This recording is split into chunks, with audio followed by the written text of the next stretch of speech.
এই আমার ভাইরা বোনেরা, খুব অস্থির সবাই না। ক্লাস কখন শুরু হবে ভাই? নাকি আমাকে শুনতে পাচ্ছ? কেমন বলো,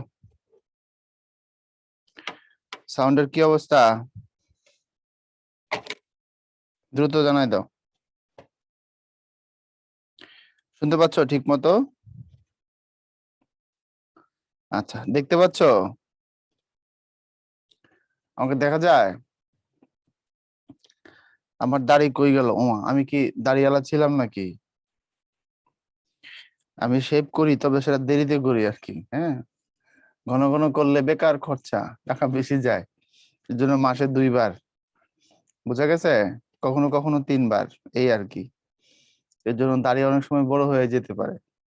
দাড়ি যেদিন রাখবো, যেহেতু আমি মেয়ের বাবা, ভবিষ্যতে শ্বশুর হয়ে যাব খুব দ্রুতই, তো দাড়ি যেদিন রাখবো সেদিন তো রেখেই দিব, লম্বা দাড়ি রেখে দেবো ইনশাল্লাহ। আর এখন নাই অ্যাকচুয়ালি, এটাই হচ্ছে মূল বিষয়। হ্যাঁ, আচ্ছা, এখন বলো। আহ ঠিক মতো শোনা যাচ্ছে? আচ্ছা, হ্যাঁ, আমি বিয়ে করছি। বিয়ে করছি না, খালি আমি একটা মেয়ে সন্তানের বাবা। ঠিক আছে, তারপরে শুনতে পাচ্ছ কিনা বলো। আচ্ছা, সাউন্ড ক্লিয়ার হলেই সব ঠিক হয়ে যাবে। আমার মেয়ের বয়স কত? আমার মেয়ের বয়স 15 মাস, শেষ হতে চললো, 16 মাসে পড়ছে।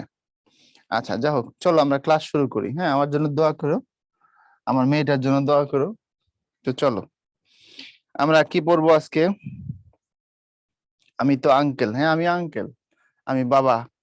উদ্ভাসের একটা ব্যাচ এবছর ইন্টারমিডিয়েট পরীক্ষা, সরি এসএসসি দিছে। হ্যাঁ, এসএসসি দিয়ে ফেলছে, পাশ করছে। সেরা কলেজের ক্লাস নিয়ে আসলাম ওই দিন। ওরা যখন 9-এ ছিল 21 সালে, তো ওরা আমাকে বাবা ডাকতো, বোঝা গেছে? উদ্ভাসের একমাত্র বাবা টিচার আমি, আব্বু টিচার।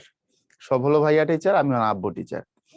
তো তারা অনলাইনে আমার সাথে ক্লাস করছিল, তো তারা আমাকে বাবা বলতো। তো সেটার পেছনে একটা ঘটনা আছে। আমার একটা পাতানো মেয়ে ছিল, পাতানো মেয়েটা গত বছর ইন্টার পাস করছে।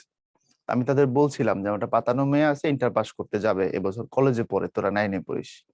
তোরা বললো, তাইলে আমার থেকে যদি আমাদের থেকে বয়সে বড় আপনার মেয়েই থাকে, আমরা তাহলে আর ভাইয়া কেন বলবো? না ঠিক আছে, ভাইয়া বলার দরকার নেই। তাইলে ওই আব্বু বাবা অনেকে এরকম ডাকতো। এরা এই বছর এসএসসি পাস করলো। তো এদের সাথে আমি মডেল টেস্টে ক্লাস নিতে গেলাম চট্টগ্রাম, এসএসসির আগে। ওরা আমার দেখে বলছে, এই যে বাবা আসছে, অনলাইন আমরা ক্লাস করছিলাম। যাই হোক, তো উদ্ভাসের একমাত্র রেকর্ডেড বাবা টিচার, বুঝাইতে পারছি? আচ্ছা, তো চলো। হুমায়রা বলছে, তাহলে আমরা কি বলবো? আহ যেটা খুশি। ঠিক আছে। পাতানো মেয়ে মানে কি? পাতানো মেয়ে মানে আমি তার বলছি যে আমি তোর বাপ হই। ঠিক আছে, এটাই পাতানো মেয়ে। আচ্ছা, চলো আমরা শুরু করে দিই। আমরা পড়বো হচ্ছে আজকে 3 এবং 4। এবং এখানে আমরা পড়তে যাচ্ছি, কি পড়তে যাচ্ছি? আমরা পড়তে যাচ্ছি হচ্ছে অভাগীর স্বর্গ আর হচ্ছে কপোতাক্ষ নদ। দুটোই খুব মারাত্মক ইম্পর্টেন্ট লেভেলের টপিক। কপোতাক্ষ নদ তো মাইকেলের লেখা। মাইকেল বাংলা সাহিত্যের কত বড় সাহিত্যিক এটা আমরা জানি, নতুন করে বলার অপেক্ষা রাখে না। যদি তোমাকে বলা হয় যে আমাদের বাংলা সাহিত্যের সব থেকে বড় বড় 3জন মানুষের নাম বলো, তাহলে এই 3টার নাম কি হবে? 3টার নাম হবে রবীন্দ্রনাথ, নজরুল, মাইকেল, অথবা রবীন্দ্রনাথ, মাইকেল, নজরুল। এই ত্রয়ী, তাদেরই সব থেকে বেশি মেধা, তাই সব থেকে বেশি লাস্টার, সব থেকে বেশি উজ্জ্বল আমাদের সাহিত্যের জন্য। তো আমরা সেখান থেকে একজনকে পড়তে যাচ্ছি, মানে মাইকেলকে পড়তে যাচ্ছি। আর কপোতাক্ষ অভাগীর স্বর্গ পড়ব শরৎচন্দ্র চট্টোপাধ্যায়ের। বাংলা সাহিত্যে বলো, কথা সাহিত্যে, গদ্যে, বিশেষত আমি যদি স্পেসিফাই করি, উপন্যাস সাহিত্যে বাংলাদেশে এখন পর্যন্ত সব থেকে বেশি পঠিত কে? দুই বাংলা মিলে বলো, বাঙালিদের মধ্যে সব থেকে বেশি পড়ানো হয়েছে কাদের, মানে কার বই, বা পড়া হয় কার বই আর কি। হ্যাঁ, আমরা বাঙালি পাঠক যারা, উপন্যাসের ক্ষেত্রে সব থেকে বেশি পড়ি আমরা কার বই? দ্রুত বলে দাও। শরৎচন্দ্রের বই আমরা সব থেকে বেশি পড়ি, এটা আমরা জানি। হ্যাঁ, মোটামুটি সবার কাছে এটা ক্লিয়ার। না, উপন্যাসের জন্য মনে রাখবা, শরৎচন্দ্রের বই সব থেকে বেশি পড়া হয়েছে উপন্যাসের জন্য। হ্যাঁ, আর যদি বলা হয় বাংলা সাহিত্যের সামগ্রিক ভাবে সব থেকে বেশি পড়া হয়েছে কার বই, তাহলে অবশ্যই রবীন্দ্রনাথ, একদম চোখ বন্ধ করে। রবীন্দ্র সাহিত্য বিশাল। রবীন্দ্র সাহিত্যে 12টা উপন্যাস লিখেছেন রবীন্দ্রনাথ, 119টা ছোট গল্প, প্রায় 56টা কবিতার বই, 29টা নাটক, 19টা কাব্যনাট্য, 10-12টা প্রবন্ধের বই, ভ্রমণপত্র বা ভ্রমণ কাহিনী, তারপরে তোমার চিঠিপত্রের বই, গান লিখেছেন 2232টা। কথা বুঝতে পারছো? তো এই জন্য বাংলা সাহিত্যে যদি বলা হয় যে পড়া হয়েছে কার লেখা সব থেকে বেশি, উত্তর হবে রবীন্দ্রনাথ ঠাকুর। আর যদি বলা হয় উপন্যাস সাহিত্যে কাকে বেশি পড়া হয়েছে, তাহলে উত্তর হবে শরৎচন্দ্র। আচ্ছা, যদি প্রশ্ন করা হয় শুধু বাংলাদেশে, মানে আমাদের ভূখণ্ডের ভিতরে আর কি, হ্যাঁ, শুধু বাংলাদেশে আধুনিক কালে মানে স্বাধীনতার পরবর্তী সময়ে কাকে সব থেকে বেশি পড়া হয়েছে, উত্তর কি হবে বলো? বলো, স্বাধীনতার পরবর্তী সময়ে শুধু বাংলাদেশ ভূখণ্ডে সব থেকে বেশি পড়া হয়েছে কার লেখা? কথা সাহিত্যে, কথা সাহিত্যে, গদ্য, গদ্যর কথা বলছি, গদ্য। দেখি পারো নাকি? হুমায়ুন আহমেদ, এক্স্যাক্টলি। না ভাইয়া, গদ্যের কথা যদি বলি তাহলে অবশ্যই হুমায়ুন আহমেদ। হুমায়ুন আমাদের ধারে কাছে নাই কেউ।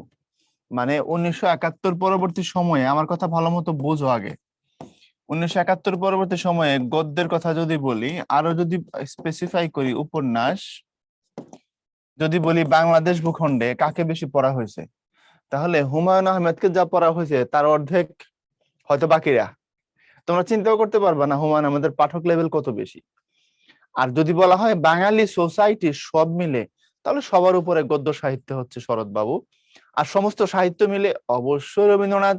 আর যদি বলা হয় 71 পরবর্তী আমার বাংলাদেশ ভূখণ্ডে গদ্যে বা উপন্যাসে সব থেকে বেশি পঠিত কে, চোখ বন্ধ করে এটা হবে হুমায়ুন আহমেদ। মনে থাকবে কথাটা? আচ্ছা, এখন অনেকে বলতেছে কাজী নজরুল কেমন পড়া হয়েছে। ভাই, কাজী নজরুল হলো, ধরো এক কথায় বুঝাই দিই, আমরা বাঙালিরা সব থেকে বেশি পড়ি কাকে? রবীন্দ্রনাথ। তারপরেই পড়ি হচ্ছে নজরুলকে। তো সার্বিকভাবে সবার উপরে হচ্ছে কাজী নজরুল এবং রবীন্দ্রনাথ। আর তুমি যখন ভূখণ্ড ভাগ করবা, টাইম ভাগ করবা, গদ্য বলবা, কবিতা বলবা, তখন অন্যদের নাম আসবে। আর যখন সার্বিকভাবে বলবা, তখন আসবে হচ্ছে আমাদের দুই দুলাভাইয়ের নাম, একটা রবীন্দ্রনাথ, একটা কাজী নজরুল। ওকে। আচ্ছা, তারপরে চলো, তারপরে হচ্ছে অভাগীর স্বর্গ শরৎচন্দ্র চট্টোপাধ্যায়। আমরা একটু পরিচিতিটা একটু দেখে নিব। ওনার জন্ম কত? 1876। এটা ওনার জন্ম হয়েছিল পশ্চিমবঙ্গের হুগলির দেবানন্দপুরে, এটা মাথায় রেখো। পশ্চিমবঙ্গের, পশ্চিমবঙ্গ আর লিখলাম না, হুগলির দেবানন্দপুর।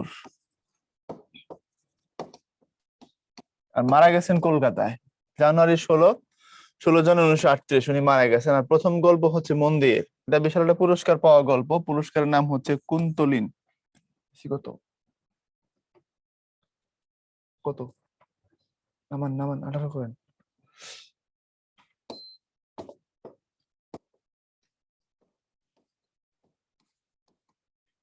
এটা একটা পুরস্কারের নাম ভাইয়া, হ্যাঁ, কুন্তলিন পুরস্কার পাওয়া এটা গল্প। ওনার নাম হচ্ছে মন্দির, মাথায় রেখে দিও।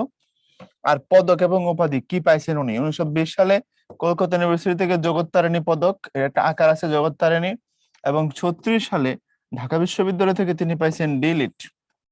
ডিলিট মানে হচ্ছে ডক্টর অফ লিটারেচার। ডিলিট মানে কি?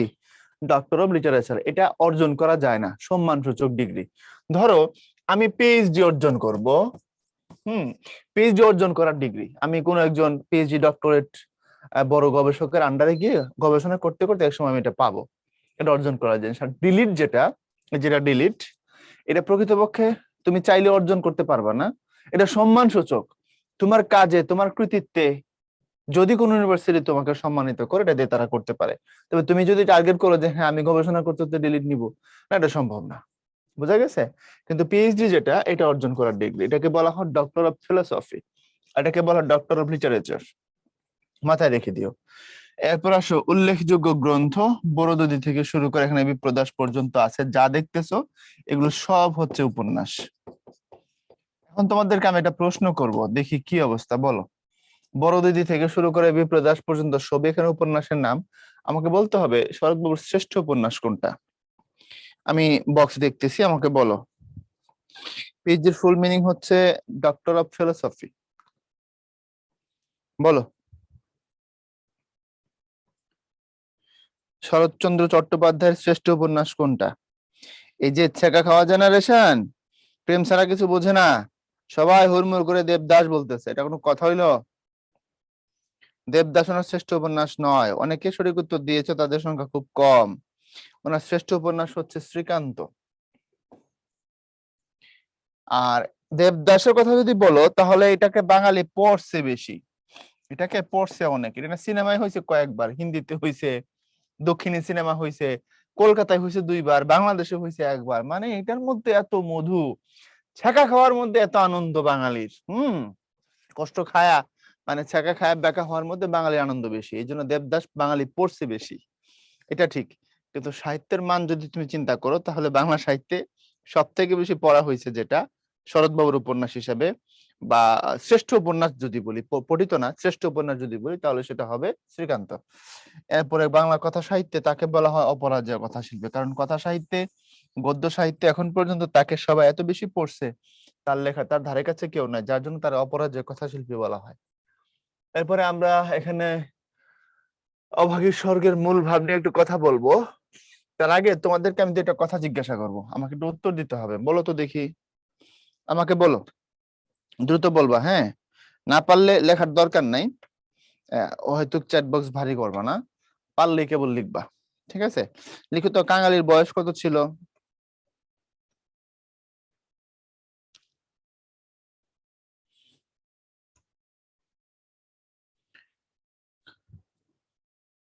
আমি বলছিলাম যে না পারলে লিখবা না। ফখরুল লিখছে 20 বছর, একদম গুলি করে মারা দিমু। নিষেধ করছি না না পারলে লেখার জন্য?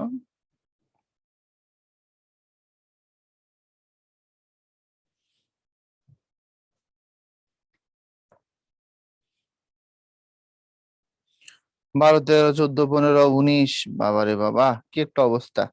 10, 11, 14, 15, 15 বছর, 15 বছর, 15 বছর, 14 পার হয়েছে, 15তে পা দিছে। ঠিক আছে, ঠিক আছে, থ্যাংক ইউ। আচ্ছা আচ্ছা, ওকে, খুশি হয়েছি। বলো, অভাগীর হাজবেন্ডের নাম কি, যে অন্য গ্রামে চলে গেছিল অভাগীকে রেখে? বলো, দ্রুত বলো।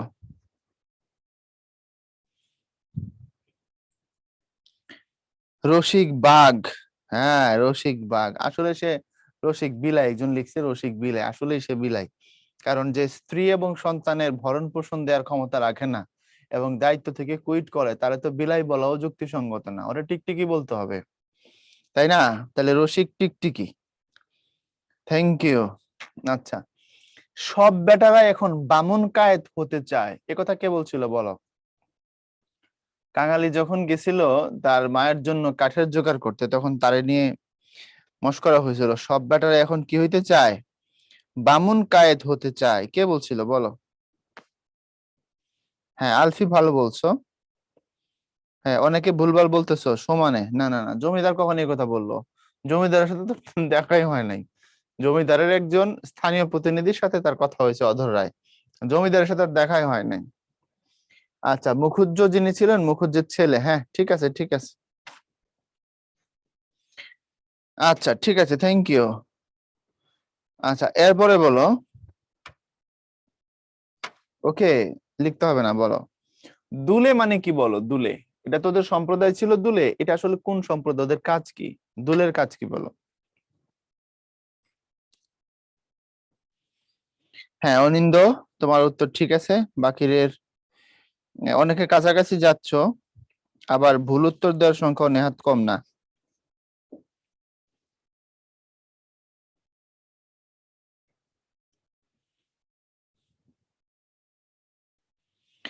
দুলে মানে পালকিওয়ালা, পালকি বহন করে না যারা কাঁধে নিয়ে, বেয়ারা আগে যারা যে পালকি বহন করতো।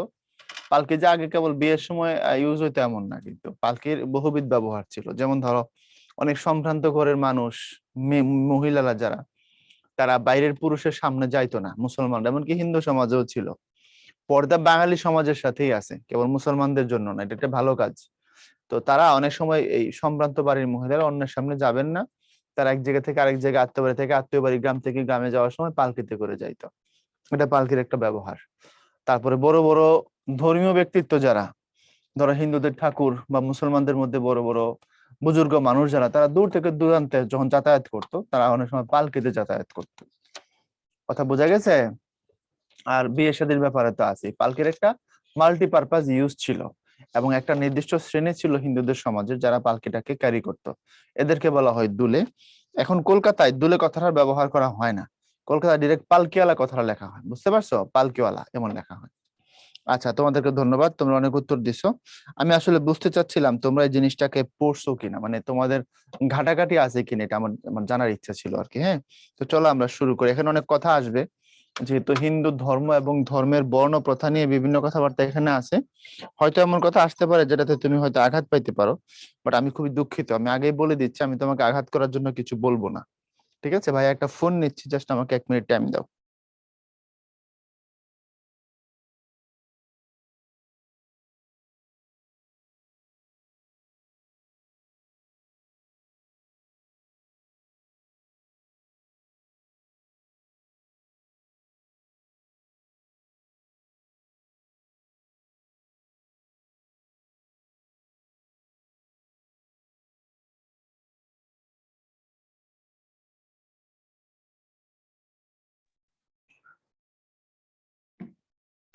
দিয়ে দেন। আচ্ছা শোনো, হিন্দু ধর্মে বর্ণ প্রথা আছে, আমরা জানি বর্ণ প্রথা বুঝো? হিন্দু ধর্মে বলা হয় যে 4টা শ্রেণী আছে, সবার উপরে হচ্ছে ব্রাহ্মণ, তারপরে কায়স্থ, তারপরে হচ্ছে তোমার বৈশ্য, তারপরে হচ্ছে শূদ্র। এই যে 4টা শ্রেণী, একটা হচ্ছে ব্রাহ্মণ, কায়স্থ, বৈশ্য, শূদ্র বা নমশূদ্র। এই শ্রেণীগুলো সুপ্রাচীন কাল থেকে কম বেশি ছিল। এগুলো প্রাতিষ্ঠানিক রূপ পাইছে বল্লাল সেনের আমলে আইসা। বল্লাল সেনকে লক্ষণ সেনের বাবা, যিনি আমার যদি ভুল না হয় 1160 থেকে 1180 এই সময় উনি শাসন করছেন। এরপরে লক্ষণ সেন শাসন করছেন। আর লক্ষণ সেনের শাসন শেষ হয়েছে 1204 সালে। ইখতিয়ার উদ্দিন মোহাম্মদ বিন বখতিয়ার খলজি যখন বাংলা আক্রমণ করছেন, তখন লক্ষণ সেনের শাসনের অবসান হয়েছে। লক্ষণ সেনের হাত থেকে বাংলাকে বখতিয়ার খলজি দখল করে নিয়ে গেছে, এটা আমরা জানি, তাই না? তো এই বল্লাল সেনের একটা প্রথা ছিল, নাম হচ্ছে কৌলিন্য প্রথা। প্রথাটার নাম কি? প্রথাটার নাম হচ্ছে কৌলিন্য প্রথা।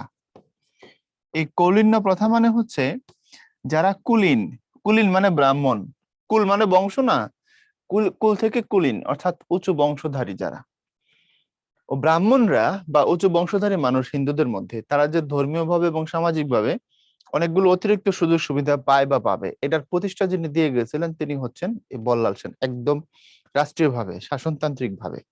তো তারপরে এই জিনিসটা খুব স্ট্রংলি একটা সময় এস্টাবলিশ হয়ে যায় সমাজে। এবং হিন্দু ধর্মের সিস্টেম অনুযায়ী যারা ব্রাহ্মণ, তাদের কাজ হচ্ছে পূজা অর্চনা করা, মানে ধর্মীয় অ্যাক্টিভিটিস গুলো তারা করবে। আর যারা কায়স্থ, তাদের কাজ হচ্ছে রাজ্য শাসন করা, তারা রাজা বাদশাহ হবে, দেশ তারা চালাবে। আর যারা বৈশ্য, বৈশ্যদের কাজ হচ্ছে মূলত তারা চাষবাস করবে, কৃষি কাজ করবে, তারা ফসল ফলাবে। আর শূদ্র বা নমশূদ্র যারা, তাদের কাজ হচ্ছে তারা বাকি 3 শ্রেণীর সেবক হবে, সেবক। অর্থাৎ ওই যে চুল কাটবে, দাড়ি শেভ করে দিবে, জুতা সেলাই করে দিবে, পালকি বহন করবে, অর্থাৎ সার্বিকভাবে তারা হচ্ছে তোমার খাদেম, সেবক। এ হচ্ছে 4টা ক্যাটাগরি। তাহলে ব্রাহ্মণরা কি করবে? ব্রাহ্মণরা পূজা অর্চনা করবে, ধর্মকর্ম করবে, এরা হচ্ছে সব থেকে উচ্চ শ্রেণী, এরা অভিজাত। তারপরের শ্রেণীর নাম কি? কায়স্থ। তাদের কাজ কি? তারা রাজ্য শাসন করবে, রাজা বাদশাহ হবে তারা। হ্যাঁ, শাসনতান্ত্রিক সমস্ত কিছু ওদের হাত দিয়ে হবে, এরা হচ্ছে কায়স্থ। তারপরে শ্রেণীকে বৈশ্য। বৈশ্য মানে কি? তারা চাষবাস করবে, ফসল টসল ফলাবে, উৎপাদন কাজে তারা নিয়োজিত থাকবে। একদল ধর্ম করে, একদল হচ্ছে দেশ চালাবে, আরেকদল ফসল উৎপাদন করবে। আর নমশূদ্ররা যারা, তারা কি করবে? তারা বাকি সবার সেবক হবে, অর্থাৎ তারা সবাইকে সার্ভিস দিয়ে যাবে। এই হচ্ছে 4টা ক্যাটাগরি। এখন এই ক্যাটাগরিটা একটা সময় খুব সিভিয়ার জায়গায় চলে গেল। খালি গেলই না, এই বৈশ্যরা থেকে শুরু করে কায়স্থরা সবাই নমশূদ্রকে প্রচন্ড লেভেলের তোমার হচ্ছে ঘৃণা করতে শুরু করলো। অর্থাৎ তোরা জুতা সেলাই করিস, তোরা চুল দাড়ি কাটিস, তোরা পালকি বহন করিস, তোরা হচ্ছে সবার থেকে নিচু জাত, তোরা হচ্ছে দাস, তোদের বাড়িতে আমরা যাব না, তোরা আমাদের বাড়িতে আসিস না। তারা তাদের সাথে মিশতো না, তারা তাদের বাড়িতে খাইতো না। অর্থাৎ বাকিরা, বিশেষত ব্রাহ্মণ কায়েতরা শূদ্র বাড়িতে খাইতো না, যাওয়া তো পরের কথা, খাওয়া দাওয়া করতো না, পূজা অর্চনা করে চলে আসতো।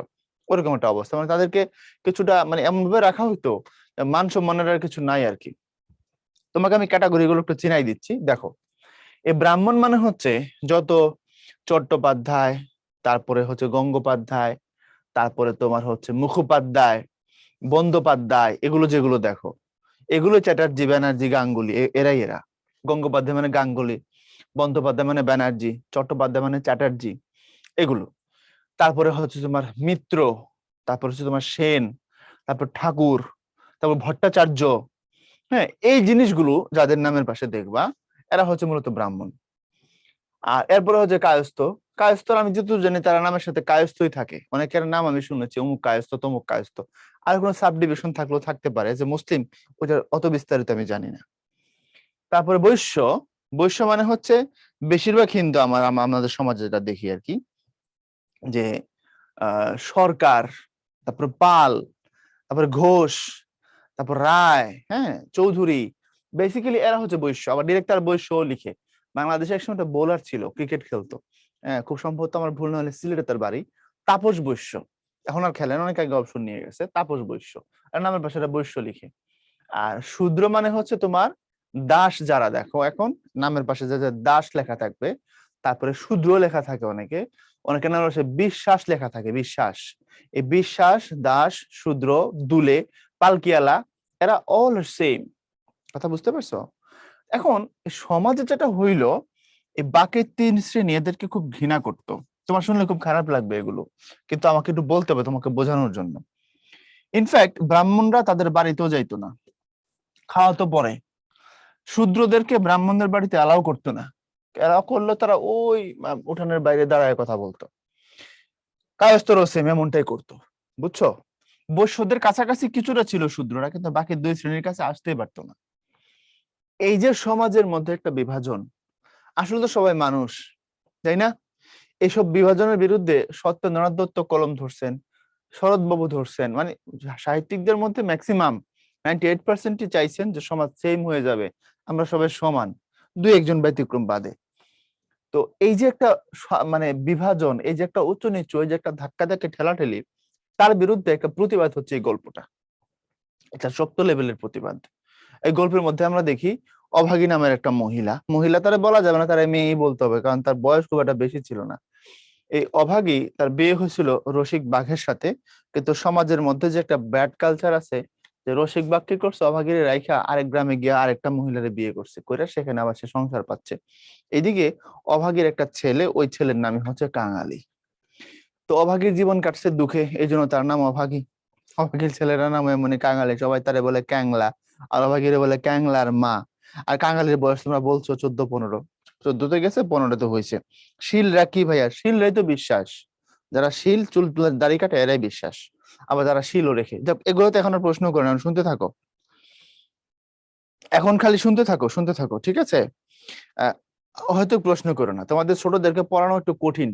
আর তোমরা টিচারকে কোঅপারেট করতে পারো না, তোমরা টিচারকে মিসগাইড করে ফেলো কখনো কখনো, মানে কোন সময় কোশ্চেন করতে হবে বা কি কোশ্চেন করতে হবে এটা তোমরা বুঝো না। তোমরা তোমাদের মনের কথা একদম বানের জলের মতো ভাসাইতেই থাকো। বাট আমি একজন মানুষ, আমি তোমার লেখা পড়বো, রেসপন্স করবো, টপিক বুঝাবো, it's really hard job. So আমাকে কোঅপারেট করো, এতে তোমার উপকার হবে। ঠিক আছে? আমার অ্যাটেনশন সিক করার দরকার নেই, আমার অ্যাটেনশন পেলে তোমার কোনো লাভ হবে না। তো এখন অভাগীরা কি করতো? অভাগী কেমন ছিল বললাম? গরিব ছিল, এবং তার একটা ছেলে ছিল কাঙালি।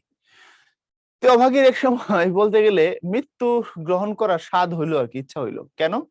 কারণ ওই যে তোমার ঠাকুরদাস মুখোপাধ্যায়ের স্ত্রী যখন মারা গেল, তখন তারা দেখলো যে তাকে মহা সমারোহে এক সময় শ্মশানে নিয়ে যাওয়া হইলো, এবং সেখানে তাকে আগুনে পোড়ানো হলো, শ্মশানে দাহ করা হলো। এবং হিন্দু ধর্মের রীতি অনুযায়ী আমরা যেমন মুসলমানরা কেউ মারা গেলে সব থেকে আপন মানুষ যারা, আমরা কাফন দাফনের কাজগুলো করি, এটা জানো নিশ্চয়ই। যেমন বাবা যদি মারা যায়, ছেলে তাকে হচ্ছে কবরে শোয়াবে, বুঝতে পারছো? তো এরকম সব থেকে কাছের মানুষ যারা, দাফন কাফনের কাজগুলো তারা করে। তো হিন্দু ধর্মেও এমনটাই, সব থেকে কাছের মানুষ যারা, তারা দাহ করার কাজটা করে। ইনফ্যাক্ট যখন তোমার চিতায় নিয়ে আগুন দেয়া হয় ডেড বডিতে, তখন বাবা মার মুখাগ্নি করে হচ্ছে সন্তান। মুখাগ্নি মানে হচ্ছে ধরো এটা একটা পাটকাঠি, এই পাটকাঠিতে আগুন দিয়ে তারপরে এরকম মুখের আশপাশে এটাকে ঘোরায়, এটাকে বলে মুখাগ্নি করা। তারপরে তার বডিতে আগুন দেওয়া হয়। এটা হিন্দু ধর্মের রীতি অনুযায়ী এটা খুব পুণ্যের কাজ, ভালো কাজ, সওয়াবের কাজ। তো ঠাকুরদাস মুখোপাধ্যায়ের স্ত্রীর এরকম মুখাগ্নি হচ্ছে, এবং যে ধোঁয়া ওখান থেকে উপরের দিকে উঠছে, এটা দেখে অভাগী বলতেছে, হায় রে, আমারও তো একটা ছেলে আছে, এবং এই ছেলে যদি আমার মুখাগ্নি করে, তাহলে আমি তো এই ওনার মতোই ভাগ্যবতী হব, ওনার যে ছেলেরা এসে ওনার মুখাগ্নি করছে, চিতায় আগুন দিছে, আমিও মনটা পাবো, আমি ভাগ্যবতী হবো, আমি একসময় চলে যাবো কোথায়, স্বর্গে। এরকম একটা ইচ্ছা হইলো অভাগীর। দুঃখী মানুষ তো, বেঁচে থাকার মতো খুব বেশি আশা তার না। এবং তার আসলে কি, সৃষ্টিকর্তার ওটা খেলা গল্পের মতো বোঝাইলো যেটা, যে ওই তীব্র ইচ্ছা বাড়িতে আসছে, একসময় তার জ্বর আসছে, এবং জ্বর আসার পরে অভাগী আর সুস্থ হওয়ার চেষ্টাও করে নাই। কাঙালি তাকে চিকিৎসা করার জন্য সর্বোচ্চ চেষ্টা করছে তার সামর্থ্যের জায়গা থেকে। ঘটি বাধা দিছে, বাধা দিছে মানে বন্ধক দিছে। বন্ধক মানে হলো, ধরো তোমার একটা মূল্যবান জিনিস আছে, ধরো তোমার গলায় নেকলেস আছে যেটার দাম হচ্ছে 1 লাখ টাকা। এখন হঠাৎ করে তোমার 50,000 টাকার দরকার হইলো কোনো কাজে। তো ওই কাজটা করার জন্য তোমার 50,000 টাকা ইমার্জেন্সির দরকার, বাট তোমার কাছে ক্যাশ নেই। তখন তুমি কি করতে পারো, বন্ধকের সিস্টেম হচ্ছে, ওই নেকলেসটা তুমি একজন বণিকের কাছে নিয়ে, ওই যে যারা স্বর্ণকার, যারা হচ্ছে অলংকার বানায়, তার কাছে বন্ধক রাখবা। সে তোমাকে 50,000 টাকা দেবে, এবং তুমি তোমার কাজ শেষ করার পরে তুমি আবার 50,000 টাকা তাকে ব্যাক দিয়ে তুমি নেকলেস ফিরে নিয়ে আসবা। এখানে কেউ কেউ একটু অতিরিক্ত টাকা নেয় ব্যাক নেওয়ার সময়, কারণ যেহেতু টাকাটা খাটছে কিছুদিন, মুনাফা হিসাবে নেয়। এটাকে বলা হয় বন্ধক রাখা। এটাকে বাধা দেওয়াও বলে। এটাকে কোনো কোনো এলাকায় কট দেওয়াও বলে, এক এক এলাকার এক এক নাম আর কি। হ্যাঁ, তো ওই কাঙালি ঘটি বাধা দিছিল একটা, দিয়ে ওখান থেকে টাকা নিয়ে আসছে। ঈশ্বর নাপিত গ্রামে যে চিকিৎসা করে, তারা নিয়ে এসে বলছে যে আপনি নারীটা দেখেন, যে নারী যে জায়গায় হাত দিলে আমরা বুঝতে পারি যে ফিজিক্যাল কন্ডিশন কেমন একটা মানুষের, কতবার পালস হচ্ছে, তার শরীরের অবস্থা কি, এটা বোঝার জন্য আর কি। হ্যাঁ, তো এই ঘটনাগুলো তখন ঘটছে। কিন্তু আমরা দেখলাম যেটা, সেটা হলো একটা সময় অভাগী আর বাঁচতেই চায় না বলতে গেলে, তার বাঁচার কোনো ইচ্ছাই ছিল না, পুরা গল্প এটাই বলে। এবং অভাগী এক সময় মারা যায়। মারা যাওয়ার আগে অভাগী বলছে যে তোমার বাবা পাশের গ্রামে চলে গেছে, তাকে ডেকে নিয়ে আইসো। এবং সেজন্য আয়সা আমাকে কি করে, তার পায়ের ধুলো দেয়। দেখো, বাঙালি নারীর একটা বিশাল বৈশিষ্ট্য এটা, তারা খুব স্বামী ভক্ত হয়, তারা খুব স্বামী ভক্ত হয়। এবং ধর্মীয় দৃষ্টিকোণ থেকে যদি এখানে চিন্তা করে, এখানে একটা বিষয় জড়িত আছে, যে অভাগী এটা ভাবছে যে যেহেতু তিনি আমার স্বামী হন, তিনি ভালো হন আর খারাপ হন, আমাকে আমার ছেড়ে গিয়ে থাকেন, আমার কাছে থাকেন, যেটাই হয়ে থাকুক না কেন, তার পায়ের ধুলো আমার দরকার, তার শেষ আশীর্বাদ আমার প্রয়োজন হবে, যদি আমি কি করতে চাই, স্বর্গে যাইতে চাই। এই জন্য তিনি বলে কয়ে পাঠাইলেন, কাকে পাঠাইলেন, পাঠাইলেন কাঙালিকে, যে তুমি যাও, গিয়ে তোমার বাবাকে বলো ওখান থেকে নিয়ে আসো, নিয়ে আসলে আমি তার কাছ থেকে কি নিবো, পায়ের ধুলা নিবো। এবং এটাই হলো, অভাগী মারাও গেল। মারা গেলে অভাগীকে এবার পোড়ানোর জন্য, অভাগী বলছিল তারে পোড়াইতে, তারে পোড়ানোর জন্য বলছে যে কাজ করো, গাছ কাটো, গাছ কাইটা ওখান থেকে লাকড়ি দিয়ে, তার বাড়ির কাছে বেল গাছ, এটা কাইটা লাকড়ি দিয়ে তারা পোড়ানো হবে। যেই বেল গাছে গিয়ে কোপ দিছে রসিক ভাগ, তখন জমিদারের লোক সেখানে বাধা দিছে, খালি বাধা দেয় না, থাপ্পড়ও দিছে, গালিও দিছে, বলছে যে জমিদারের অনুমতি ছাড়া বা তার কর্তার অনুমতি ছাড়া গাছ কাটা যাবে না। এখান থেকে ভেজালের শুরু। একটা মেয়ে মারা গেছে, তার বাড়ির গাছ সে নিজে রোপণ করছে, ওই গাছ কেটে তাকে হলো তোমার চিতায় নিয়ে আগুন দেয়া হবে, এটাতে অনুমতি দিচ্ছে না। এখান থেকে গল্পের মূল থিমটা শুরু হবে। একটা মা মরা ছেলে তার মাকে পোড়ানোর জন্য গাছ কাটার অনুমতি চাইতে গিয়েছিল অধর রায়ের কাছে। অধর রায়কে, অধর রায় হচ্ছে জমিদারের স্থানীয় প্রতিনিধি, সবসময় তো জমিদার থাকেন না গ্রামে, তার লোকেরা থাকে যারা খাজনা মান্না তোলে। অধর রায়ের কাছে গেছে, ওখানে গিয়ে আবেদন করছে আমার মা মারা গেছে। অধর রায় বলছে তো আমি কি করতে পারি, তো বলছে এরকম এরকম গাছ কাটতে গেছিল, এখন তার বাধা দিচ্ছে, আপনি অনুমতি দিলে গাছটা কাটতে পারে, আমার মাকে আমি কি করতে পারি, পুরাইতে পারি। তখন অধর রায় বলছে যে তোদের যাতে পুরাই কখন, তোদের যাতে তো সিস্টেম নাই পুরানো, তোরা তো মাটি চাপা দিয়ে ফেলাস। কিন্তু বলছে, ওর মা বলছে পুরাইতে, এটা তার কাছে কল্যাণের মনে হয়েছে। এখন এই নিয়ে হলো, তখন থেকে ট্রাজেডি শুরু হয়। এবং ট্রাজেডি এমন পর্যায়ে যায়, ওখান থেকে তোমার হচ্ছে কাঙালি ধাক্কা খায় বের হয়ে আসে, গলা ধাক্কা দিয়ে তারা বের করে দেয়, খালি বেরই করে দেয় না। এবং এখানে আরেকটা ঘটনা আছে, সেটা হলো তোমার, এটা এটা তোমাকে খুব আরো কষ্ট দিবে। ওখান থেকে বের করে দিয়ে অধরাই বলছে যে কাঙালি যে জায়গায় এসে দাঁড়াইছিল, ওই জায়গাটা যেন গোবর জল দিয়ে লেপে দেয়। গোবর জল দিয়ে লেপে দিবে কেন, কারণ কাঙালি যেখানে দাঁড়াইছে ওই জায়গা নাপাক হয়ে গেছে, অপবিত্র হয়ে গেছে। বলো, এটা কি কোনো সভ্য সমাজের চিন্তার কথা হতে পারে? একটা মা মরা ছেলে যেখানে দাঁড়াইছে আইসা অশৌচ হয়েছে, ওই জায়গাটা অপবিত্র হয়েছে, সেটাকে কি করো, সেটাকে গোবর জল দিয়ে লেপে দাও। এটা তো আসলে কি বলবো, যাই হোক। তো ওখান থেকে এতটা বঞ্চনা পায় আসে আসে। আর ওই দিকে, ওই যে ঠাকুরদাস মুখোপাধ্যায়ের স্ত্রী মারা গেছিল, 2-3 দিন পরে তার বাড়িতে শ্রাদ্ধ, মহা আয়োজন, ওখানে ভট্টাচার্য মশাই আসছে, ঠাকুর দাসের ছেলেরা সবাই ব্যস্ত সে আয়োজন নিয়ে। ওখানে এসে সে কিছু কাঠ চাইছে, কেন? তার মাকে পোড়াবে। একটা মানুষের পোড়ার কতগুলো কাঠ লাগে, কিন্তু মুখোপাধ্যায় বলছে আমার বাড়িতে 2 দিন বাদে এত বড় অনুষ্ঠান হবে, ফাংশন হবে, কত কাঠের দরকার, কত লাকড়ি আমার দরকার হবে, তোরে দেব কই থেকে? তো এখন ধর্ম অনুযায়ী পোড়ানোটা হচ্ছে কল্যাণের, বুঝছো কথাটা? এটা ভালো। এই জন্য মুখোপাধ্যায়ের যে বড় ছেলে সে হলো তোমার ওই টিটকেনে মেরে বলছে, বুঝলেন ভট্টাচার্য মশাই, সব বেটারা এখন বামুন কায়েত হতে চায়। বামুন মানে ব্রাহ্মণ, কায়েত মানে কায়স্থ, মানে উপরের দিকে আসতে চায়। মানে কাঙালি যে পুরাইতে চাইছে না তার মাকে, এটাকে ট্রল করছে, তোমাদের ভাষায় যদি বলি ট্রল করছে। বলছে যে সব বেটারা এখন কি হইতে চায়, বামুন কায়েত হতে চায়। একটা মা মরা ছেলে, তার বাপে খেলো থাপ্পড়, পেয়াদার কাছে খাইলো গালি, সে দৌড়ায় গেল কই, অধর রায়ের কাছে, গোমস্তার কাছে। ওখান থেকে সে পাইলো হচ্ছে বঞ্চনা, গলা ধাক্কা দিয়ে বের করে দিল। সেখান থেকে গেল মুখোপাধ্যায়ের কাছে, মুখোপাধ্যায়ের বাড়িতে বললো যে সব বেটারে বামুন কায়েত হতে চায়। সেখান থেকেও তাকে নিগৃহীত করা হলো, সেখান থেকেও তাকে তাড়া দেওয়া হলো। একটা মা মরা ছেলের সাথে এত বেশি নিষ্ঠুর আচরণ হইলো ঘন্টা দুয়েকের মধ্যে। বলছে কাঙালি এরপর আর কি করলো না, কারো কাছেই গেল না, কাউকে কোনো অনুরোধ করলো না, আর চেষ্টাই করলো না সে। কারণ এই গল্পের সব থেকে ভারী লাইন, যেটা আমার খুব পছন্দ হয়েছে এই গল্পে, একটা লাইন আছে যে এই ঘন্টা দুয়েকের অভিজ্ঞতায় সে যেন একেবারে এই সংসারে বুড়া হয়ে গিয়েছিল। লাইনটা আছে কিনা, পড়েছো কিনা বলো, কথা বলো, কথা বলো, আছে কিনা, কথা বলো। বলছে যে হ্যাঁ, বলছে যে এই ঘন্টা দুয়েকের অভিজ্ঞতায় সে যেন একেবারে কি হয়ে গেল, বুড়া হয়ে গেল। এর অর্থ বুঝো? এর অর্থ হচ্ছে এই নিষ্ঠুর পৃথিবীটার কত নিষ্ঠুরতা হইতে পারে, নিষ্ঠুরতার কত বেশি লেভেল হতে পারে, সমস্ত অলিগুলি যেন সে 2 ঘন্টার অভিজ্ঞতায় সে দেখে ফেলছে।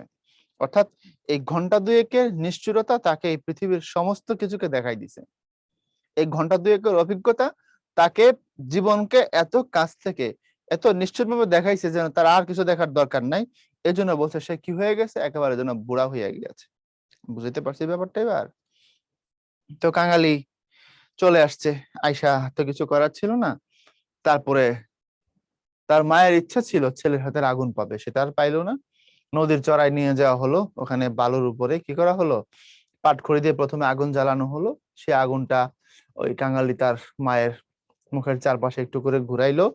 ঘোরানোর পরে নদীর চড়াতে তোমার গর্ত করে ওখানে অভাগীকে পুঁতে ফেলা হলো। এবং ওখান থেকে যে তোমার পাটখড়িটা ফালাই দিছে না, ওই ফেলাইছে যেটা, ওখান থেকে তোমার ধোঁয়া উঠতেছিল উপরের দিকে, এটার দিকে কাঙালি কিছুক্ষণ তাকায় ছিল। কারণ তার মায়ের তো স্বপ্নই ছিল এটা, ওই যে তোমার হচ্ছে এই আগুনের রথে চড়ে ওই বাড়ির মুখোপাধ্যায়ের স্ত্রী কই গেছে, স্বর্গে গেছে, ওই স্বর্গে সে যাবে। এখন মাকে তো সে স্বর্গে পাঠাইতে পারে নাই। ওই জায়গায় গিয়ে আমরা গল্পটা শেষ হতে দেখবো। তাহলে গল্পের মোরাল অফ দ্য স্টোরি কি? মোরাল অফ দ্য স্টোরি হলো যে বর্ণ প্রথা, বর্ণ প্রথা মানে এই যে বিভাজন, এই বর্ণ প্রথা কতটা খারাপ হতে পারে এবং এটা কত বেশি অবমাননার হতে পারে, এটা একটা জিনিস। দ্বিতীয়ত আরেকটা জিনিস এখানে হতে পারে যে সমাজে যারা নিচু, সমাজে যারা হয় গরিব না হয় বংশের দিক থেকে নিচু, তারা যে উপরের তলার মানুষের কাছে কত বেশি লাঞ্ছন এবং নিগ্রহের শিকার হয়, এটাও একটা উদাহরণ।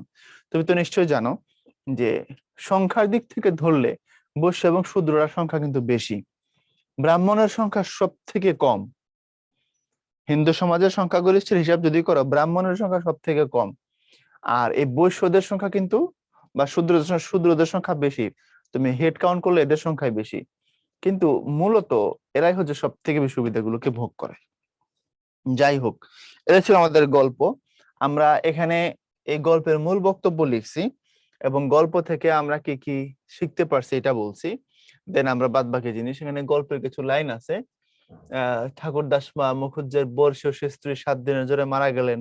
বৃদ্ধ মুখোপাধ্যায় মহাশয় ধানের কারবারে অতিশয় সঙ্গতিপন্ন, সঙ্গতিকর পণ্য মানে তার, সে অনেক ধনী, তার টাকা পয়সা অনেক। ধানের কারবার মানে উনি ধানের বিজনেস করেন। তার অনেকটা বড় ফ্যামিলি, 4টা ছেলে, 3টা মেয়ে, নাতি নাতনি আছে। সবকিছু মিলে তার একটা, বলতে পারো চাঁদের হাট আর কি। অনেক ধনী একটা ফ্যামিলি তাদের। এই এখানে গল্পের কিছু গুরুত্বপূর্ণ লাইন নিচে, আর কিছু না। এই যে দেখো,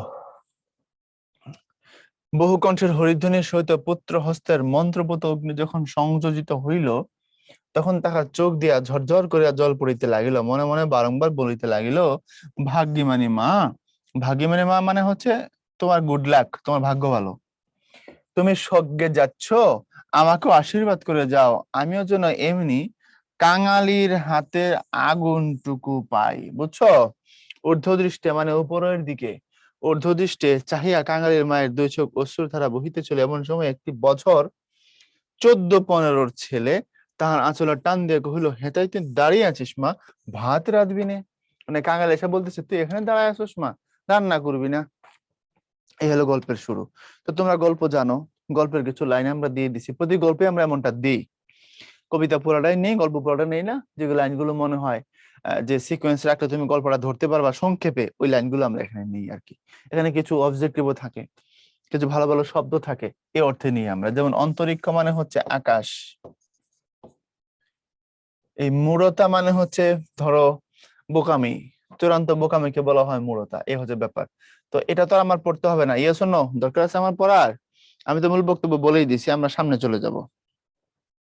আচ্ছা, মাকে তুই বলা মানে কি? বর্ষীয়সী মানে অনেক বয়স হয়েছে এমন, মুরব্বী মুরব্বী, বর্ষীয়সী মানে মুরব্বী, অনেক বয়স হয়েছে এমন। আর মাকে তুই বলা যাচ্ছে কিনা? আচ্ছা, এটা সংখ্যা আমাদের কালচারে আছে বাঙালিদের মধ্যে।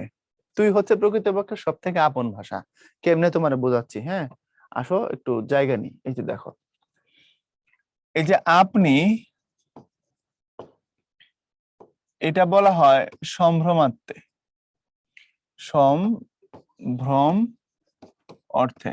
সম্ভ্রম মানে হচ্ছে অতি সম্মান দিলে। আচ্ছা, তারপরে তুমি, এটা হচ্ছে সাধারণ অর্থে। আমরা সমবয়সী মানুষ যারা প্রথম পরিচয়ের দিক থেকে আমরা তাকে তুমি বলি, আপনি না অথবা তুমি বলি। আচ্ছা, আর তুই যদি বলা হয়, তুই দুই অর্থে বলা যেতে পারে, তুচ্ছার্থে অথবা ঘনিষ্ঠার্থে। তোমরা অনুজ্ঞার চ্যাপ্টার পড়তে পারো, তাহলে এগুলো পাওয়া যাবা। তুচ্ছার্থে অথবা ঘনিষ্ঠার্থে, অথবা মানে ধরো আমরা যখন কাউকে তুই বলি তার দুটো অর্থ দাঁড়াবে, হয় আমি তাকে খুব তুচ্ছ করে বলছি। ফর এক্সাম্পল, রাস্তায় দেখবো অনেক সময় টোকাই ছেলেবেলেদেরকে অনেকে তুই বলে, এই পিচ্ছি এই এটা নে এটা ধর, এরকম বলে। বা চায়ের দোকানে ছোট ছেলেবেলেদেরকে, সেক্ষেত্রে হচ্ছে তুচ্ছ অর্থে বলে। আবার তুমি যখন তোমার বন্ধুকে তুই বলো, কিরে মামা কেমন আছিস, কি অবস্থা তোর, বন্ধুকে তো আমরা তুচ্ছার্থে বলি না, বন্ধুকে বলি ঘনিষ্ঠার্থে। তো এ হচ্ছে ব্যাপার। এখন কি বাবা মাকে তুই বলা যাবে? এই অর্থে কি এটা হয় না? বাবাকে কেউ কোনোদিন বলেনি। সন্তানদের সাথে মায়ের একটা সম্পর্ক আছে, তুই সম্পর্ক। এখনকার কালচারে নাই, তোমরা দেখোনি, আমি দেখছি।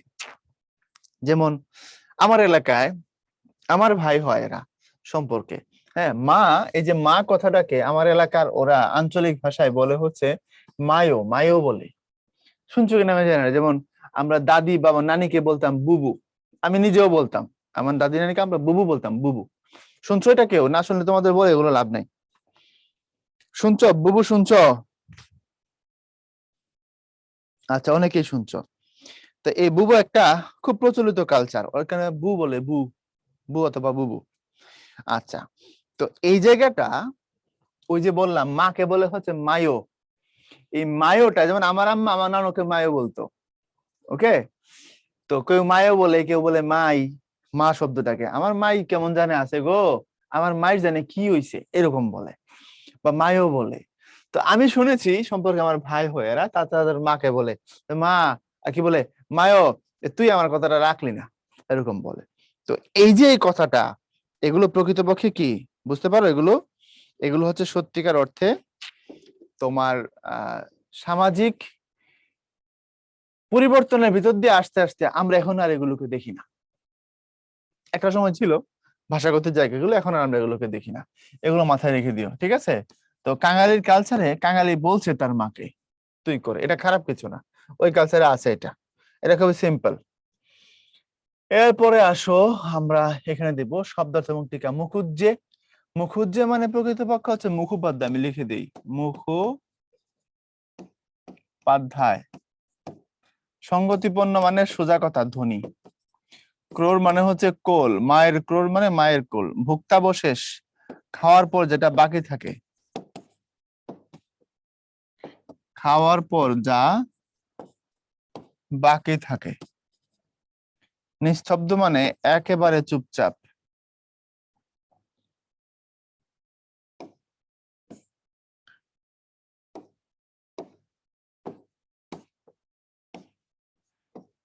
একেবারে চুপচাপ।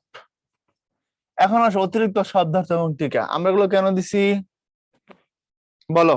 তোমাদের মাস্টার বুকে এগুলো পাবা। এগুলো দিছি যাতে করে তোমার কাছে তোমার গল্পটা অনেক বেশি আহ সুখপাঠ্য হয়। সম্ভ্রম মানে খুব সম্মান দেখানো, সম্ভ্রমার্থে। আচ্ছা দেখো, শবযাত্রা মানে হচ্ছে সৎকার বা সমাধিস্থ করার উদ্দেশ্যে শবদেহ নিয়ে যাত্রা। শবদেহ মানে হচ্ছে মৃতদেহ। আচ্ছা, ললাট চন্দনে চর্চিত করিয়া। ললাট মানে হচ্ছে কপাল। তো কপাল চন্দনে চর্চিত করা মানে হচ্ছে কপালে অনেক বেশি তোমার দেওয়া, চন্দন দেওয়া। পূর্বাহ্ন মানে দিনের প্রথম ভাগ, সকালের দিক। পুত্র হস্তের মন্ত্রপুত অগ্নি, ছেলের হাতের আগুন। ভাগ্যিমানী মানে সৌভাগ্যের অধিকারী। এরপর রথ থেকে শুরু করে ব্যাঘ্রস্বরে, গ্রামান্তর, বাকি সমস্ত কিছু। আশা করি তোমার আর প্রবলেম হওয়ার কথা না। পারবা কিনা? মূরতা, গ্রামান্তর, কেথা। কেথা মানে কাঁথা শব্দের আঞ্চলিক উচ্চারণ, কেথা। এরপরে আসো, আমরা এখানে কিছু জ্ঞানমূলক প্রশ্ন রাখছি। আমি একটা একটা করে তোমাদেরকে জিজ্ঞাসা করব এবং তোমাদের থেকেই আমি জানবো এবং আমি তোমাদেরকে আবার জানাই দিব। অভাগীকে নদীর চড়ায় মাটি দিতে বলেছিল কে? গ্রামে কে নারী দেখতে জানতো? ঠাকুরদাস মুখুজ্জের স্ত্রী কয়দিনের অসুখে মারা গেলেন? কলকাতা বিশ্ববিদ্যালয় শরৎচন্দ্র চট্টোপাধ্যায়কে কোন পদক প্রদান করেছিল? সব ব্যাটারে এখন বামুন কায়েত হতে চায়, কথাটি কে বলেছিল? প্রথম প্রশ্ন, অভাগীকে নদীর চড়ায় মাটি দিতে বলেছিল কে? গল্পের মাঝখানে আমি এগুলো বলে গেছি। বলো কে? হ্যাঁ, তোদের যাতে কে আবার পোড়ায় রে, মাটির চড়াই গিয়ে কি কর, দিয়ে ফেল। অধরাই বলেনি এটা ভাইয়া, এটা বলছিল হচ্ছে তোমার পুতে ফেলকে। এটা কি অধরাই বলছে না মুখুজ্জের ছেলে বলছিল? তোমরা আমাকে করে দাও কেন, কনফিউজ করে ফেলো কেন?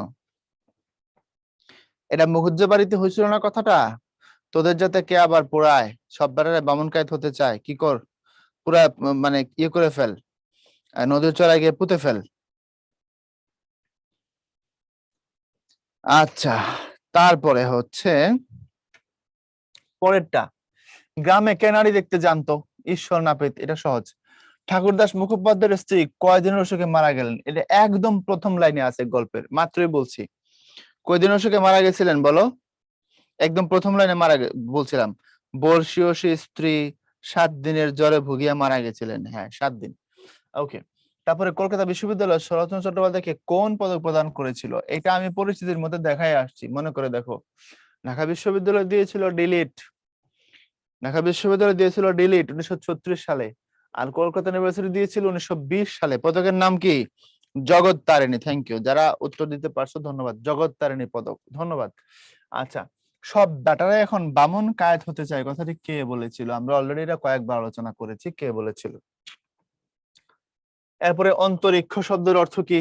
অন্তরিক্ষ মানে আকাশ, গগন। কাঙালি কোন ঘরের ছেলে দুলে? শেষ পর্যন্ত কাঙালির মায়ের কোথায় সৎকার করা হয়? নদীর তীরে। কোন নদীর তীরে শ্মশান ঘাট অবস্থিত? That's a fantastic question. দেখি কে পারো এটা, বলো। গরুর নদীর তীরে। মারিয়া সবার আগে বলেছে। মারিয়া, তোমাকে অনেক ধন্যবাদ। তোমার অ্যান্সার সবার আগে পাইছি আমি। গরুর নদীর তীরে। গরুর, এই গরুর মানে কিন্তু গরু উচ্চারণ করা যাবে না, হ্যাঁ। মহাভারতে গরুর হচ্ছে প্রকৃতপক্ষে একটা পাখির নাম। এই গরুর বললে, এটা কিন্তু আমি বলি না যে গরুর ঘর, গরুর দুধ, এই অর্থে না। মানে র এখানে বিভক্তি নয়, র এখানে শব্দের অংশ। গরুর মানে হচ্ছে তোমার এই নদীর তীরে। আচ্ছা, কাঙালি কিসের কাজ শিখতে আরম্ভ করেছিল? বেতের কাজ শিখতে আরম্ভ করেছিল। Simple question. বিভিন্ন কিছু বানাইছিল। ও, গরুর বানান আমি ভুল লিখেছি, আই এম সো সরি। পাখি অর্থে গরুর হচ্ছে তোমার, আমি উচ্চারণ করছি ঠিক, লেখার সময় ভুল লিখেছি। তোমার পাখি অর্থে এখানে ডবিন্দু র।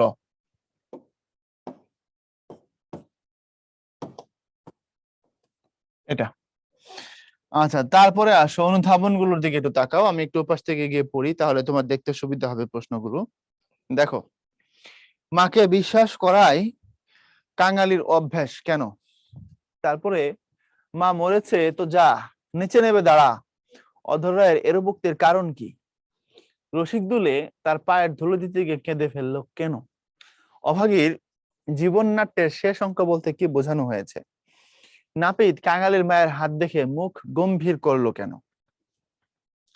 দেখো, মাকে বিশ্বাস করে কাঙালির অভ্যাস কেন? এই প্রশ্নটা যত সহজ মনে করো অত সহজ না, প্রশ্নটা যথেষ্ট কঠিন। উত্তরটা হলো এই, প্রকৃতপক্ষে কাঙালি বড় হয়েছে কার কাছে? তার মায়ের কাছে। কারণ জন্মের পর থেকে তার ফ্যামিলিতে তো তার বাবা ছিলই না, এটা 1 নম্বর কথা। আর 2 নম্বর কথা, মায়ের সাথে এমন কোনো মুরব্বী ছিল না যার কোলে পিঠে সে মানুষ হয়েছে। তাহলে কাঙালির জগৎটাই হচ্ছে তার মাময়। তার অন্তরের ভিতরে বাইরে তার জগৎ সংসারে একটা মাত্র মানুষ, তার মা। এই জন্য মা যা বলছে তাই সে শুনে বড় হয়েছে। এই জন্য মাকে বিশ্বাস করে তার অভ্যাস, বা এটাই তার স্বভাব। বুঝছো? অর্থাৎ মা নির্ভর সন্তান, একেবারেই মায়ের উপরে বড় হওয়া, মায়ের কোলে বড় হওয়া ছেলে। এই জন্য বলা হয়েছে এই কথাটা। এটা মা কি বলে ভুলে যায় না। গরুর পরে ডবিন্দুরও লেখা। আচ্ছা, যেভাবেই থাকুক, তুমি বানান যেটাই থাকুক এটাই তুমি নিয়ে নিও ভাইয়া, সমস্যা নাই। এটা থাকুক আর এটাই থাকুক, যেটা খুশি মানে বই আছে ওটাই নিও। মা মরেছে তো যা, নিচে নেবে দাঁড়া, অধরা এর ভুক্তির কারণ কি? এটা খুব সিম্পল। এর ভুক্তির কারণ হচ্ছে, প্রথমত সে নমশূদ্র, দুলে, নিচু জাত, তাকে স্বীকৃতি দেয়নি।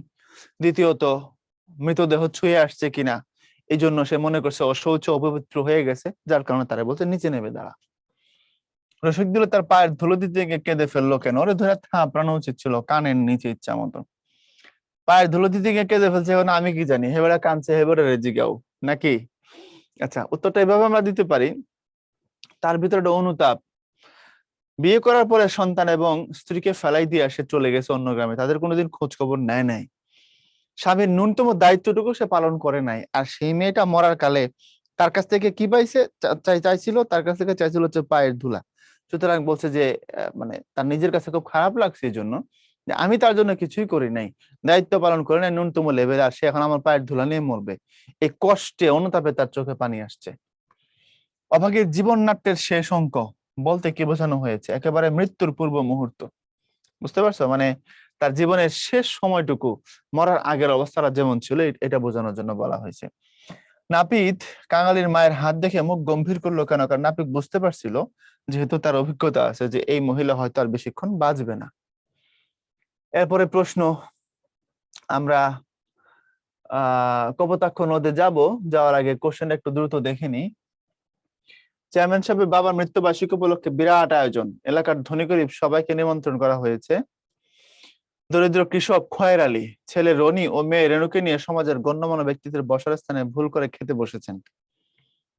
চেয়ারম্যানের স্ত্রী চিৎকার করে বললেন, এসব অসভ্য ছোট লোকদের দাওয়াত দেওয়ায় ভুল হয়েছে। চেয়ারম্যান সাহেব স্ত্রীকে বুঝিয়ে বললেন, এরা সকলেই আমার মেহমান।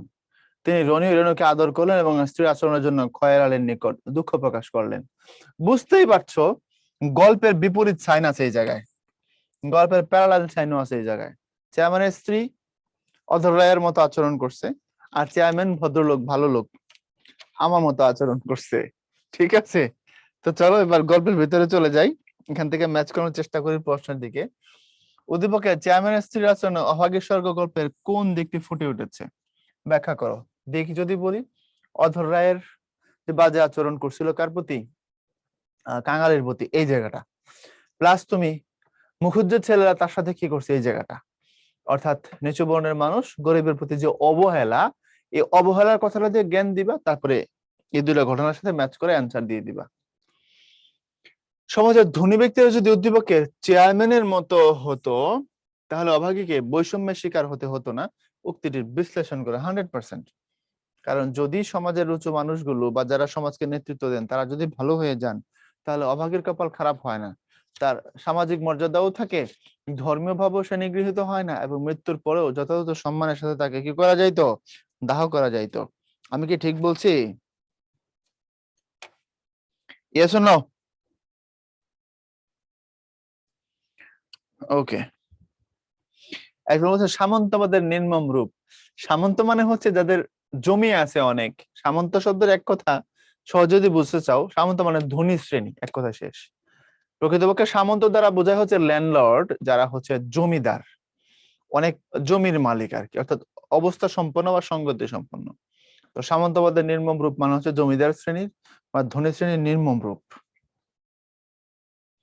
ওকে, ঘটি অর্থ কি? এখন ঘটি কেমনে বোঝাবো আমি? ঘটি অর্থ কি? ঘটি একটা আসবাব, জল রাখার পাত্রের মতো, অনেকের কাঁসার ঘটি হয়, এগুলোর একটু দাম আছে, এগুলো অনেক সময় বন্ধক দেওয়া যায়। বিধাতা পুরুষ কি? বিধাতা পুরুষ মানে সৃষ্টিকর্তাকে বোঝানো হয়েছে। আর অনুক্ষণ মানে খুব সামান্য সময়, খুব অল্প সময়।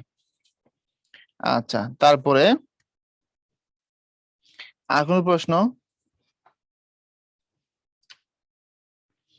বুবু মানে না বোন? হ্যাঁ, বুবু বোন, বুবু আবার নানু, দাদু। আচ্ছা, গফুর লজ্জিত হইয়া বলিল, বাপ বাড়িতে দুই বেলা দুটো পেট ভরে খেতে পর্যন্ত পাইনি। ঘরের পানে চেয়ে দেখো, বৃষ্টি বাদলে মেয়েটিকে নিয়ে কোণে বসে রাত কাটায়, পা ছড়ে সবার ঠাঁই মেলে না। মহেশকে একটিবার তাকিয়ে দেখো, পাজরা গোনা যাচ্ছে। দাও না ঠাকুর মশাই কাহন দুই ধার, গরুটাকে 2 দিন পেট পুরে খেতে দেই। বলিতে বলিতেই গফুর ধপ করিয়া ব্রাহ্মণের পায়ের কাছে বসিয়া পড়িল। তর্করত্ন বলিলেন, মর, ছুঁয়ে ফেলবি নাকি? এটা এটা গল্পের লাইন, গল্পটা বলে দিই। গল্পের নাম হচ্ছে মহেশ। এই গল্পটা আগে 9-10 আমাদের সময় পাঠ্য ছিল। গফর নামের একটা ছেলে, ছেলে না সরি, এক লোক, সে একটা ষাঁড় পালতো আর কি, ষাঁড়ের নাম মহেশ। তো মহেশকে সে ভালো মতো খাইতে দিতে পারতো না, এবং এক সময় মহেশ বাড়ি থেকে তোমার দড়ি ছিঁড়ে পালায় গিয়ে জমিদারের বাড়িতে বা ঠাকুরের বাড়িতে বাগান নষ্ট করছিল। তারপরে মহেশকে তারা আটকায় রাখে। তারপরে গফুরকে অনেক বিচার করে মহেশকে তারা ছাড়ে। তো মহেশ খাইতে না পেয়ে এগুলো করছে। এক সূত্র রাগের মাথায় গফুর নিজের পালিত মহেশ, যাকে নিজের সন্তানের মতো করে স্নেহ করত, গরুটাকে, সেই গরুকে রাগের মাথায় বাড়ি দিয়ে এসে মেরে ফেলে। এখন হিন্দুর গ্রাম, ওই গ্রামে জমিদার হচ্ছে একজন ব্রাহ্মণ, গরু হত্যা করছে, সে তো পাপের কাজ করছে হিন্দু ধর্ম অনুযায়ী। তো মহেশকে তো তারা বিচারের কি বলে, গফুরকে বিচারের আওতায় নিবে। এই জন্য গফুর কি করছে, তার একটা মেয়ে ছিল আমিনা, এই আমিনাকে নিয়ে রাতের বেলা গ্রাম ছেড়ে চলে যায়।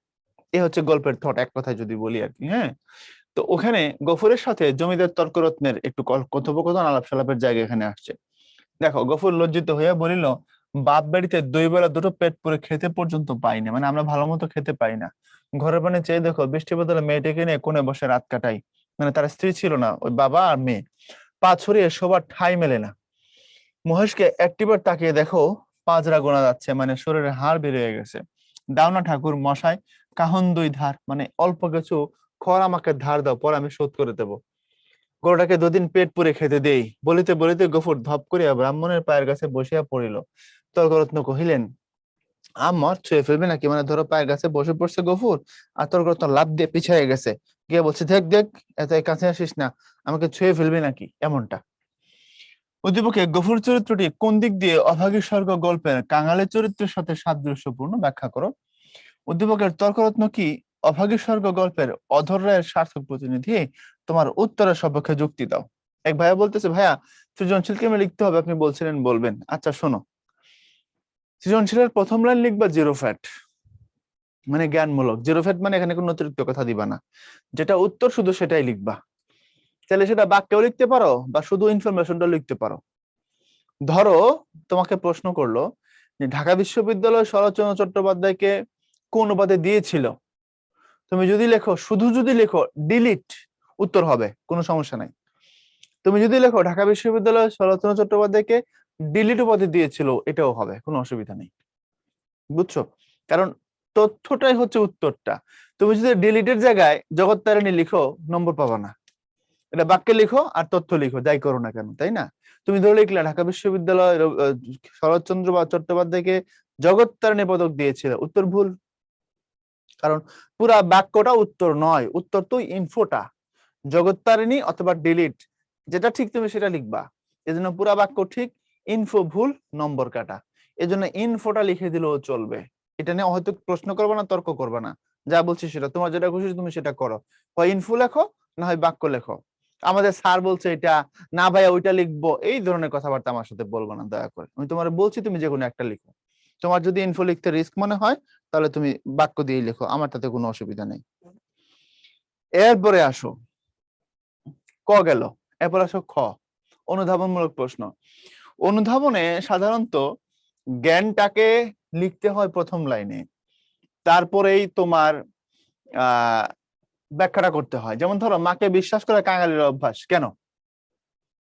মাকে বিশ্বাস করে কাঙালির অভ্যাস কেন? তো এখানে তুমি ধরো প্রথমে একটা জ্ঞান লিখলে, এটা জ্ঞানটা কি? কাঙালি শুধু তার মায়ের কাছে বড় হয়েছে, এই জন্য মায়ের প্রতি তার অগাধ বিশ্বাস। এরপরে তুমি একটা স্পেস দিলা, দিয়ে পরে একটা ছোট্ট প্যারায় তুমি লিখলা যে জন্মের পর থেকে কাঙালি বলতে গেলে তার বাবার স্নেহ পায়নি, তার পরিবারে মা ব্যতীত তার আর কেউ ছিল না লালন পালন করার মতো।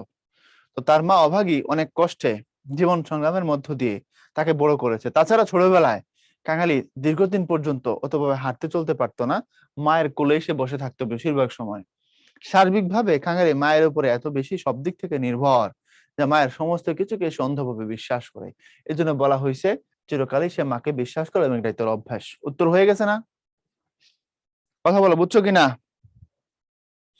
এই যে আমিরা বলছে শুধু ইনফো দিলে ফুল মার্কস দিবে।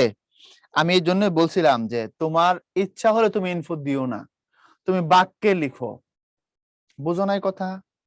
যদি ফুল মার্কস না দিবে তো আমি তোমার কেন এটা শিখাইলাম যে তুমি ইনফো লিখো? কথা বুঝতে পারো আমার? তোমার যদি ইনফো লিখতে রিস্ক মনে হয়, তুমি কি করো, তুমি বাক্যটাই লিখো। ইনফো লিখলে যা পাবা, বাক্য লিখলে তাই পাবা। ও হয়তো হুদাই প্রশ্ন করবো না, একটা ভালো প্রশ্ন করো অন্তত, তাই না? আচ্ছা, তারপরে আসো পরেরটা। এখন গ এবং ঘ নিয়ে কথা বলবো, প্রশ্ন ধরে কথা বলবো। তাহলে আমরা ক কিভাবে লিখতে হয় বলছি, খ কিভাবে লিখতে হয় এটাও বলছি। এখন সব প্রশ্নের একটা করে জ্ঞান থাকে, জ্ঞান কথাটাকে প্রথম দিকে ছোট্ট করে লিখতে হবে। উদ্দীপকের গফুর চরিত্রটি কোন দিক দিয়ে অভাগের স্বর্গ গল্পের কাঙালি চরিত্রের সাথে সাদৃশ্যপূর্ণ? আচ্ছা দেখো, এখানে গফুর ধনী না গরিব? গরিব। তাহলে দারিদ্র, একটা একটা সিমিলারিটি পাইলাম। দুই, গফুর দেখো তার একটা ষাঁড় ছিল, ষাঁড়ের নাম হচ্ছে মহেশ। মহেশকে এত বেশি ভালোবাসতো, এই ভালোবাসার জিনিসের জন্য সে প্রথমত ধার চাইছিল খড়, দ্বিতীয়ত সে ধপ করে বসে পড়ছিল কার সামনে? তর্করত্নার সামনে। তর্করত্না বলেন আমল ছুঁয়ে ফেলবি নাকি। তাহলে একটা দিক দারিদ্র সিমিলারিটি, দুই আরেকটা যদি বলো যে ভালোবাসার বস্তুর জন্য যে আপ্রাণ চেষ্টা। ওখানে দেখো কাঙালি তার মায়ের মরদেহকে পোড়ানোর জন্য অধর রায়ের কাছে গেছে, ওখানে ধাক্কা খাইছে। আবার গেছে হচ্ছে তোমার মুখুজ্জের বাড়িতে, সেখানে সে টাট্টার শিকার হয়েছে।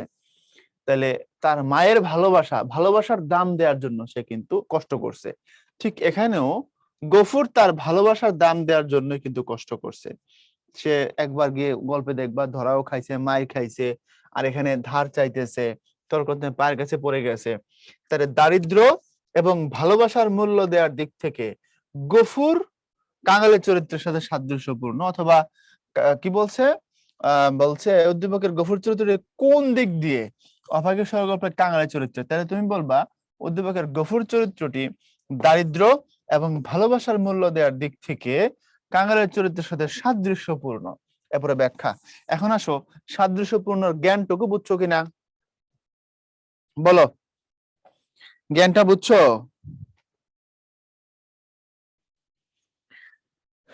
ওকে, আচ্ছা এখন আসো এটার ব্যাখ্যায় যদি যাই। 3 প্যারা ব্যাখ্যা করতে হয় নরমালি, তুমি না পারলেও সমস্যা নাই, প্যারা একটা বাড়াইতে পারো যদি বেশি কথা আসে, এটা কোনো ফ্যাক্টর কিছু না। আচ্ছা এখন আসো ব্যাখ্যা করলা, ব্যাখ্যা এবার কি বলবা?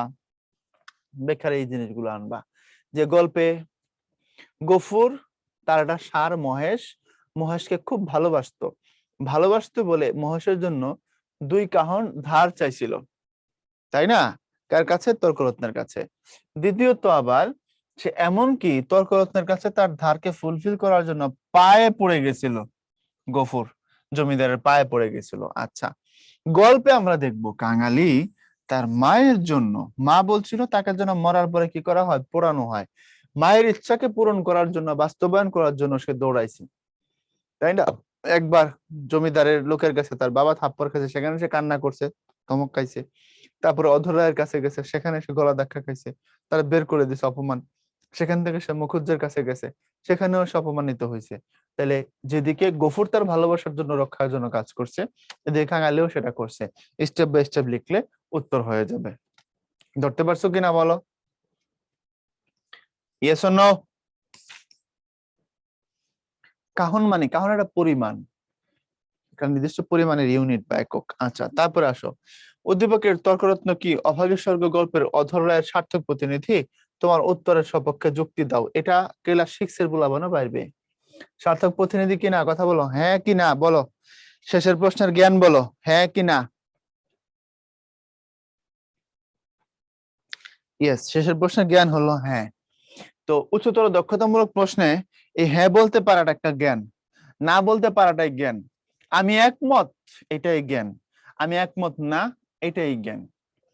বুঝতে পারছো? আলোচ্য উক্তির সাথে আমি একমত, এটা বলতে পারা জ্ঞান। এই চরিত্রের প্রতিনিধি বা মিল আছে, এটা বলতে পারা জ্ঞান। এই চরিত্রের সাথে এই চরিত্রের মিল নাই, এটা বলতে পারাও জ্ঞান। মনে রাখবা। তো এখানে তুমি যখন বলবা উদ্দীপকের তর্করত্ন কি অভাগীর স্বর্গ গল্পের অধরের সার্থক প্রতিনিধি, তুমি বলবো যে হ্যাঁ, এই হলো জ্ঞান। এবার তোমার উত্তরের পক্ষে তুমি যুক্তি দিবা। তো সাধারণত এটা 4টা প্যারা লিখতে হয়। কখনো কখনো যদি যুক্তি বেশি থাকে, একটা প্যারা বাড়তেও পারে, তাই না? এটা সাইজ কোনো ফ্যাক্টর না। তুমি মূল কথাগুলোকে লিখছো কিনা স্টেপ বাই স্টেপ, এবং অতিরিক্ত কথা বাদ দিছো কিনা, এটা হচ্ছে ফ্যাক্টর। টিচারকে কত সহজে বুঝাইতে পারলা, তার উপর ডিপেন্ড করবে কত সহজে তুমি নম্বরটা পাইছো। তুমি কথা লিখছো, কিন্তু অতিরিক্ত কথা অনেক বেশি লিখছো এবং ঘোরায় পেঁচে এমন জায়গায় নিয়ে গেছো উত্তরকে, টিচার বিরক্ত হয়ে গেছে। আচ্ছা ভাই, স্যারের কি ঠেকা আছে তোমার খাতা পড়ে এমনি চশমার ফাঁক দিয়া খুইজা তারপরে তোমাকে নম্বর দিবে? না, এর দরকার নাই। এখন প্রশ্ন হচ্ছে আগে উদ্দীপকের কথা লিখবো না গল্পের কথা লিখবো? তুমি দুটোই করতে পারো, কোনো অসুবিধা নাই। তবে উদ্দীপক লিখে গল্প লিখতে পারো। যেহেতু উদ্দীপক তোমার সামনে আছে, উদ্দীপক কি আছে এটা বলে টপিক থেকে ম্যাচ করাই দিতে পারো, এটা সুন্দর হয়। এটা আমার পার্সোনাল ওপিনিয়ন। তুমি দুটোই করতে পারো। এখন আসো, সার্থক প্রতিনিধি কিনা, তুমি তোমার উত্তরের পক্ষে যুক্তি দিবা। তাহলে এখানে উদ্দীপকের তর্করত্ন আর গল্পের অধর রায় 100% সার্থক প্রতিনিধি। কারণ এই তর্করত্নের ঘটনা এখান থেকে ব্যাখ্যা করবা, অধরের ঘটনা ওখান থেকে ব্যাখ্যা করবা, করে বলবা যে তার সাথে তার চরিত্রের মিল আছে, সুতরাং এই জন্য সে সার্থক প্রতিনিধি। কথা কি বোঝা গেছে? তর্করত্ন কি করছে এখানে, গল্প অধর রায় কি করছে, দুটো বলে তারপরে বলে দিবা। ক্লিয়ার কিনা বলো?